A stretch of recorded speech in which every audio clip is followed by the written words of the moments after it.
All right, welcome back to Mastering Risk. I am your host, Dr. D. Today, we are talking about the top 3 risks for solo entrepreneurs in 2026. So sit back, grab yourself your favorite beverage. Let's get at her.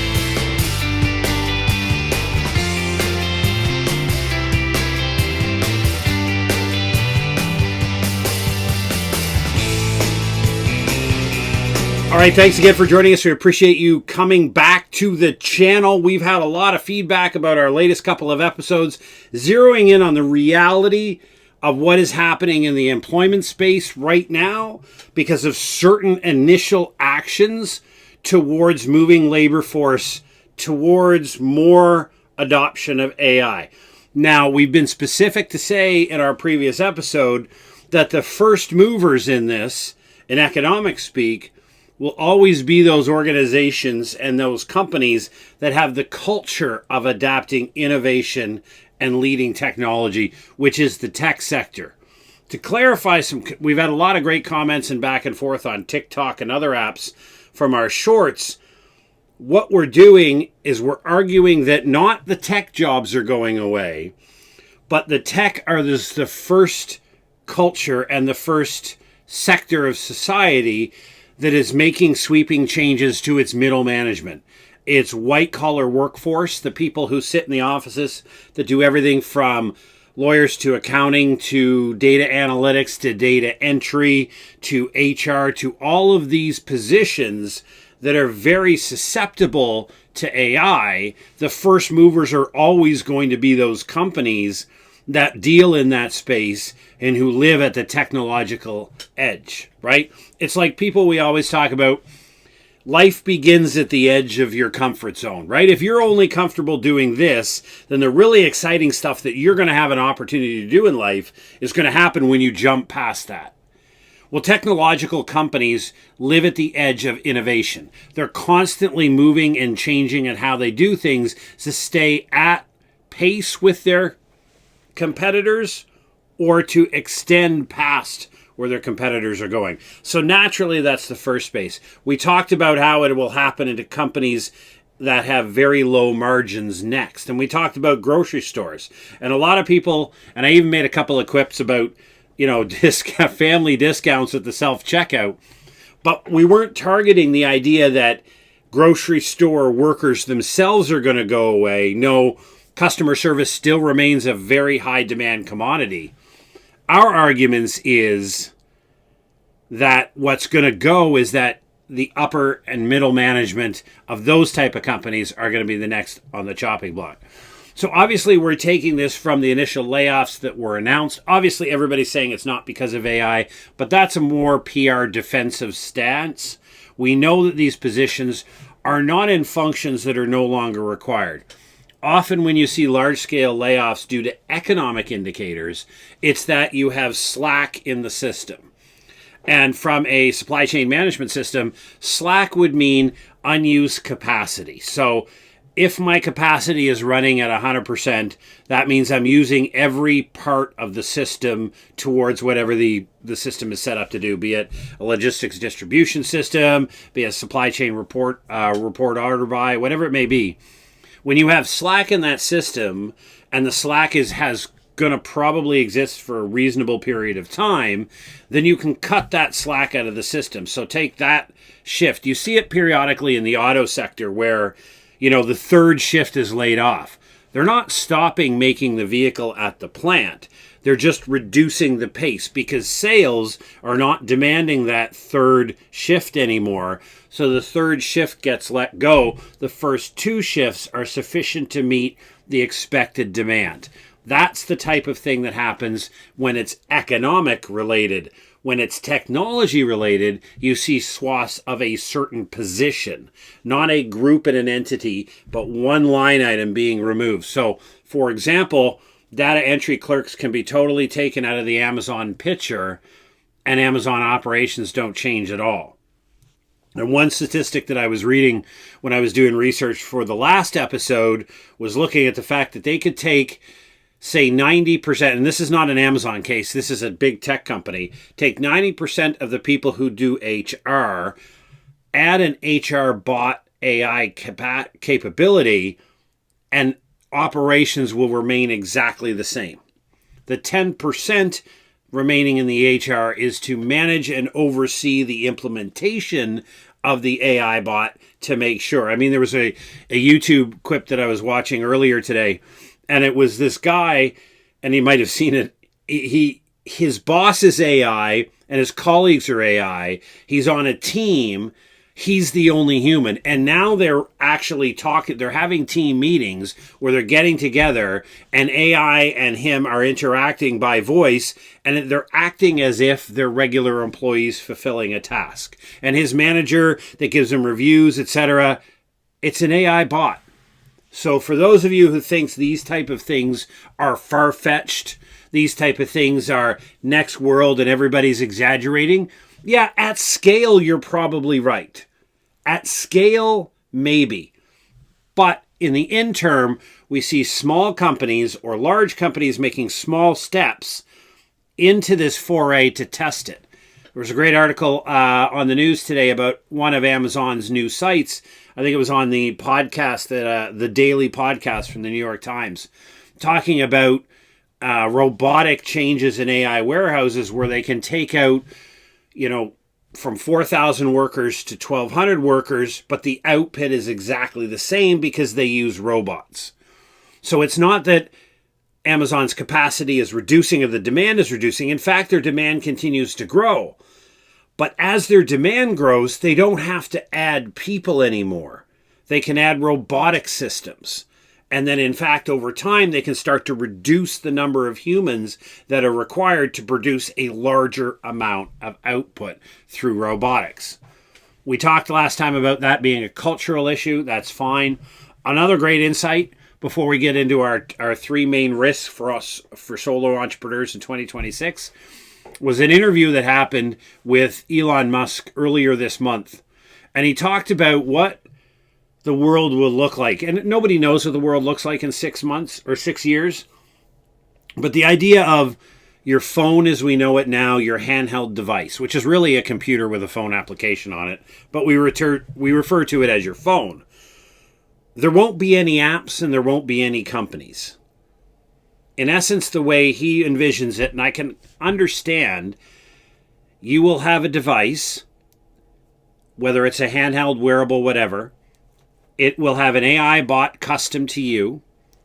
Everything will be visual. It'll all be voice. And the AI will talk to an AI at a server farm to draw whatever information you need.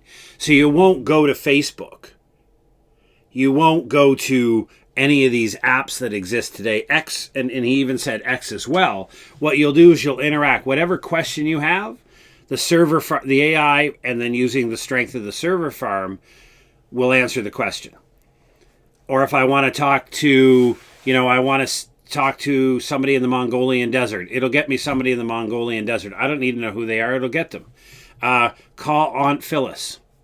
Yeah, reach out to Aunt Phyllis. Aunt Phyllis shows up on the phone. There's no phone number. The AI bot knows who Aunt Phyllis' AI bot is. They two talk together. They create a connection. And boom, here you are. It's a really weird interface when we think about it, because there was a great guest on the Diary of a Podcast, the podcast Diary of a CEO. And they had a guest on there that talked about what the future of AI will look like. And of course, on this one side is the dark side, which everybody thinks has such a low probability of occurring, but the probability is not zero, that AI will go after humanity. Now that probability is very, very low, but that's the dark side where where AI does all kinds of things to try to erase humanity. The positive side is if we embrace the true power and the future capability of AI, and we're talking, a decade down the line, we're not talking today, that you and I, as we have this conversation right now, we don't understand and we can't comprehend what the future looks like. What the future Earth will look like in 10 years if we positively embrace AI for the good of humanity, it's amazing. It's amazing not from that it'll be some panacea, but it is likely not going to reflect anything that we're aware of. So that's some of the really interesting things that have happened in the past week in the storyline of AI. And that's a storyline that we're going to stick with for a while, because I think it's important to demystify, take out the panacea and take out the horrible ideas that stick with AI and talk about the reality of who actually is doing what is emerging, but do it in a conversational tone like this. So we're not talking about, generative AI versus this type of, how does it impact your life, my life, and the lives of the target audience of this podcast and YouTube channel, which are you. People out there who are looking at the world, thinking about entrepreneurship, thinking about solo entrepreneurs, thinking about small business, and looking at the disruptions that are coming down the pipe in the rest of the 2020s and into the early 2030s, and what that might mean. So today we want to talk about the 3 top risks for solo entrepreneurs and small business owners coming in 2026. And number 1 is no surprise. It is all about the tariff tsunami. When we think about 10 to 60% tariffs on Chinese and Vietnamese goods coming into the United States of America, plus the EU digital services tax that is coming out in 2026, you're going to start seeing that any margin you had, if you're importing goods from overseas and you're trying to get that at lower price and bring it into the US to then resell, or the same thing if you're bringing goods into Canada from overseas at a low price and trying to resell, that for a good part, those margins you had are going to disappear. Or the de minimis clause being erased in the tariff word. And for those of you that don't know what that is, that means small value items crossing the border would escape tax, would escape VAT, would escape scrutiny to allow the goods to flow. So you could get, a couple $100 worth of imports from China, 1,000 small little things, and they're not being hit with import duties. That's all gone now. Everything is going through this. And so you're seeing that people had built a model for solo entrepreneurs, online stores where they were buying in bulk overseas and then shipping, or even worse, they created a drop shipping where they didn't have to own the inventory, they were just selling it. And now these tariffs, because they change up and down, it's very difficult to be certain at your point of sale whether your revenue from that sale is going to be sufficient to cover the margin loss due to a tariff change that you're unaware of. Now, what a lot of big companies did to mitigate against this is they positioned a large amount of inventory around. So, for example, before these latest tariffs came in on China, imports from China, or before the latest round of tariffs hit Canada, what a lot of American companies did is go out, spend a huge amount of money and air freight, and get large amounts of inventory into the country. Because once the inventory is inside the country, under low or no tariff regulations, you can then hold that inventory for a year and distribute it when your competitors having to get just in time or short in time inventory are being subject to a whole bunch of tariffs that they can't control. You and me, we're solo entrepreneurs, we're small business owners. We don't have that ability to store or extend a line of credit for a couple $100,000 of inventory. So we're at great risk. We now look at the fact that the EU has brought in AI-related regulations starting, now this brought in 2024, but they start hitting in August of 2026. And what that means is every time you sell a product, a single sale to somebody in the European Union, and you don't have the 1-paragraph disclaimer about AI, the role of AI, and the use of AI, you could face a fine up to 35 million euros, or 7% of your global turnover, whatever's higher. Now, for a small business owner, you're like, they're not going to go after me, and they probably won't go after you for 35 million pounds. But they will go after you for some form of tax or potentially banning your import if you don't have that. Worse yet, in the United States of America, California and some other states are bringing in laws in 2026 that require up to 9 pages of regulatory compliance when you're using AI to some degree in any type of your manufacturing, distribution, and marketing processes. Now, they're all going to be slightly different. I'm not an expert on U.S. state law, nor am I an expert on tariff law, but I know this is all dropping in 2026 on top of you and I as entrepreneurs, on top of small business owners who we don't have a huge margin as it is.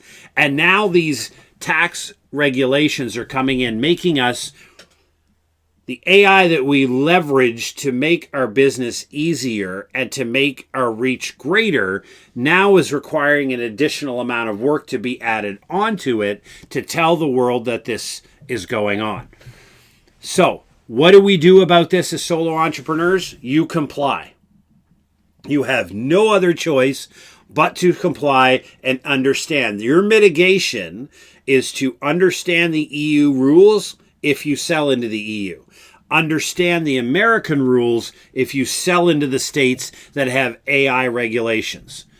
Understand the tariff rules if you bring in goods internationally. What this is all designed to do from a political perspective. And it's not about whether you agree with it or not. Nobody cares whether you agree with it or whether I agree with it. In fact, it simply means that you have to understand the rules by which you're going to play the game in the places that you choose to play.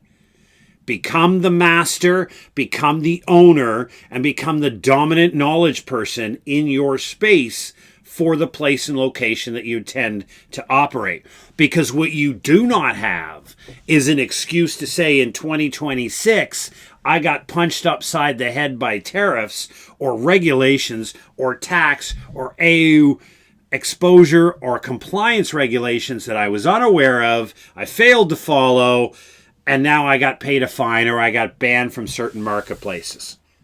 You're warned. AI is good.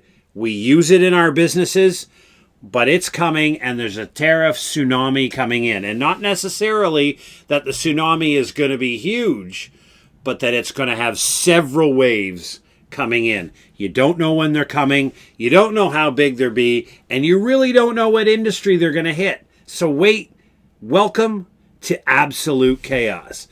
Number 2 is AI phishing. Right now, the AI is getting so good that it's going to be able, and it probably already can, copy my voice. It can copy my voice, my tone, and it can create a recording, a Zoom webinar, or something along that lines, a telephone call, to make it sound like I'm calling you looking for information using whatever state and credibility and platform that I have to leverage that to get you to commit to something. You know, sign up for this and bam, your credit card's drained. Or sign up for that, bam, your account is drained. Whatever it may be, AI is getting so good on the business sense that you won't know that that message you're getting is not your uncle speaking, is not your car dealership calling you to verify the VIN on your car, or the bank calling you to say, we've put a hold, don't worry, just enter your PIN or whatever it may be. And it might sound like the bank teller or the bank manager that you know by name. In fact, it's getting so good that the grandparents scam is convincing grandparents that they're actually talking live to their grandchildren in trouble. And the accuracy is so clear that the majority of people cannot tell, even tonality, that they're not talking to family members.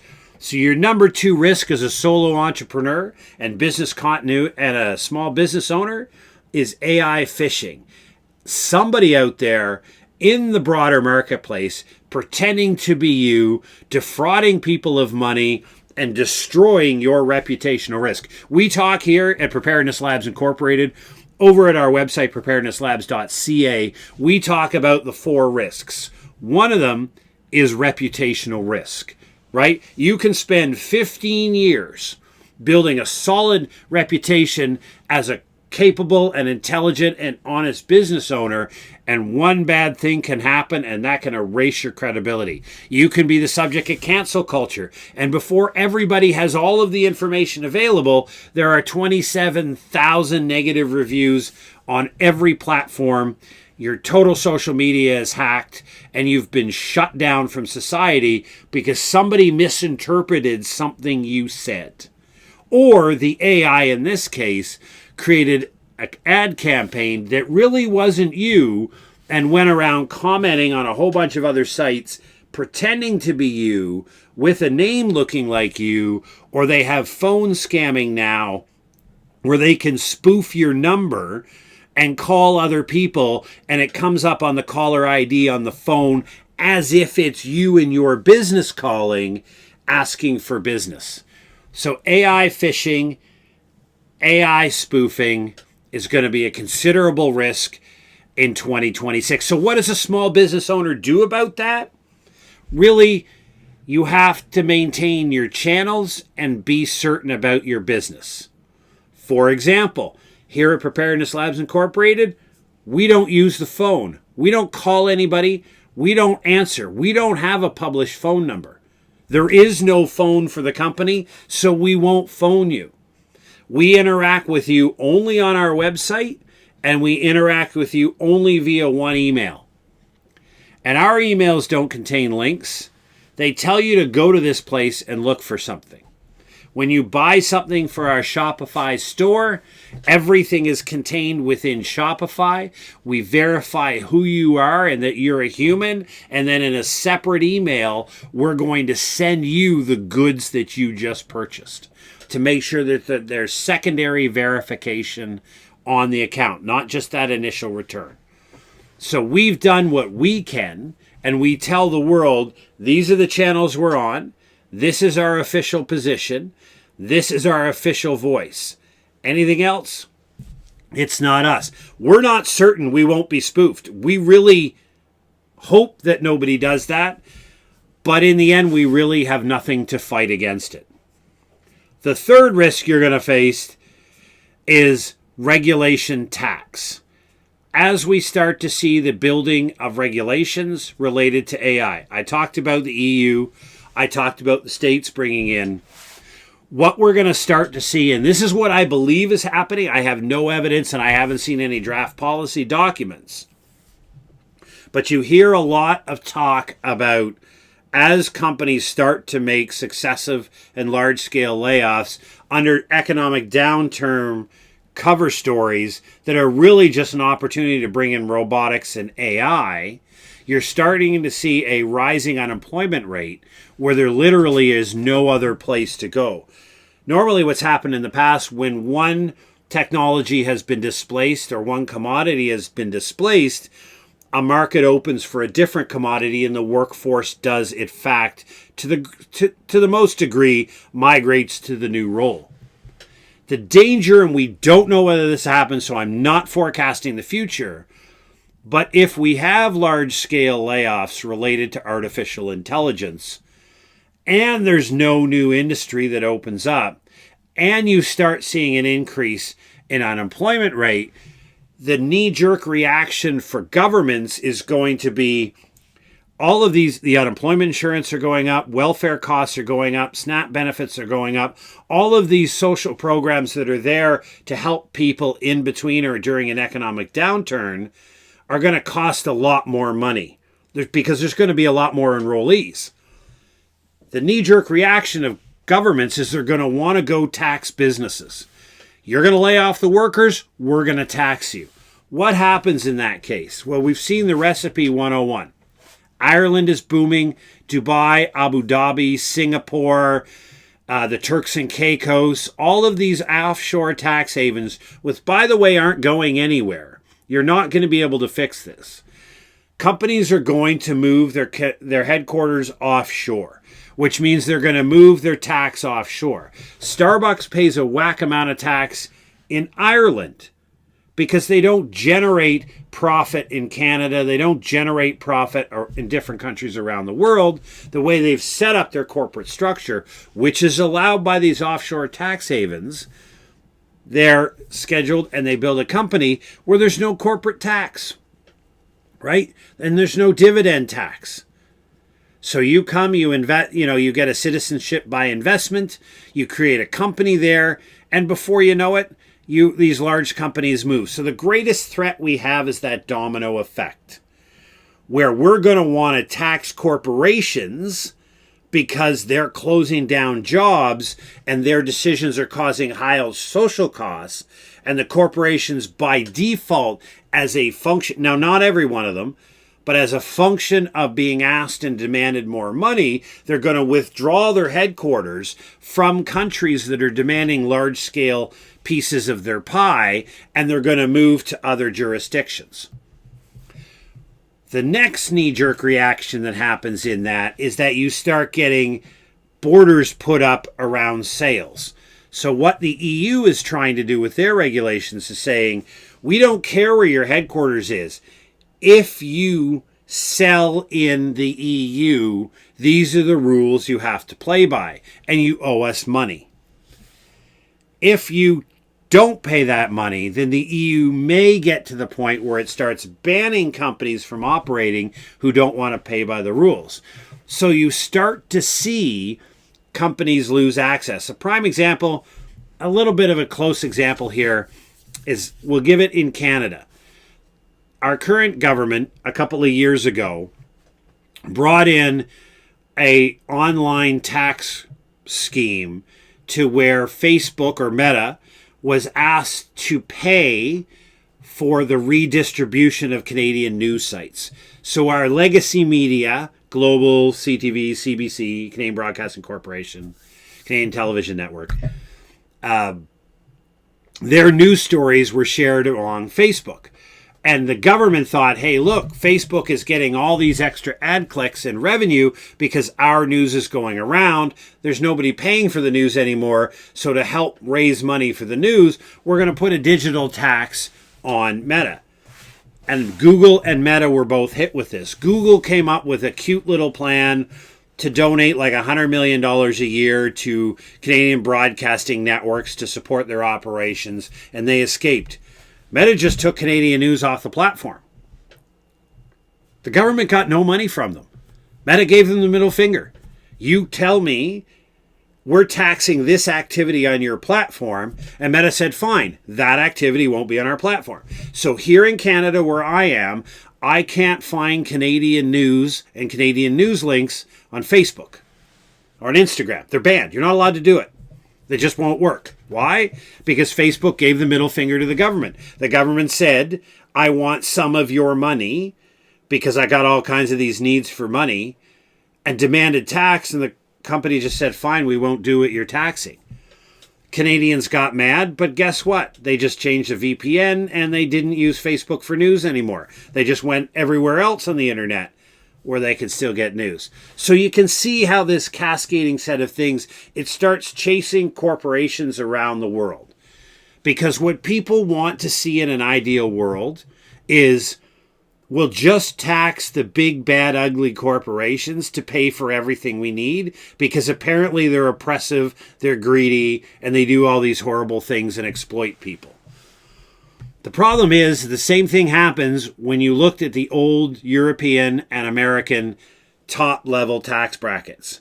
What happened when Sweden and other places, and even America at one point, had a 90% tax bracket? What happened? Everybody in that tax bracket left. Nobody stayed and paid those taxes. Are you crazy? Why would you? You're going to put a high tax rate on me? Out I go. Because guess what people with money are? They're mobile. Right? They're mobile. They can say, you know what? I don't have to live in New York. I can live in the Cayman Islands. And I can jet to New York and I can run all kinds of wonderful businesses in New York, foreign businesses doing business in the U.S., not paying any taxes in the U.S., but paying them in the Cayman Islands, and I still make all my money. And you can't tax any of it. So everybody out there who thinks the solution is just to tax the corporations more, you're going to have a race to the bottom where all of these offshore tax havens are going to draw in all these large company headquarters to change the taxation. Then you're going to see the walls go up about, okay, if you're not going to headquarter here and pay tax here, we're not going to let you do business here. And at some point, for example, if the EU said to their population, we're going to tax Google, Meta, Amazon, and all these other companies at a high rate to draw money, and all those companies simply said, fine, we're walking away, we're just not going to do business in the EU, who loses? The people of the EU. They kick that government out, those regulations go away, and we circle back. So hopefully you see the value in these three top risks for solo entrepreneurs and small business owners in 2026, that being the tariff tsunami. It's going to be a dog's breakfast, and we don't know coming with tsunamis and taxation. We see AI phishing and spoofing that is going to target you and drag down your business reputation. And then the AI regulation tax that is going to go after profitable corporations to cover layoffs, and is going to see incredible disruption in the movement of corporations, which will have second, third, and fourth order of effects in logistics and market operations in the country. So all that we have to say to you is, buckle up, baby. 2026 is going to be an incredibly disruptive year as we try to figure these things out and adopt AI in an intelligent, logical fashion. Follow us at www.preparednesslabs.ca. We've got a whole series of products there. Many of them are free of charge that are here to help you and guide you through this crazy idea of 2026, 2027, and beyond as we figure out what this new world reorganization looks like. So follow us on all our social media. Follow us here on YouTube. Follow us on our podcast at Mastering Risk. Thank you very much. Take care. Stay safe.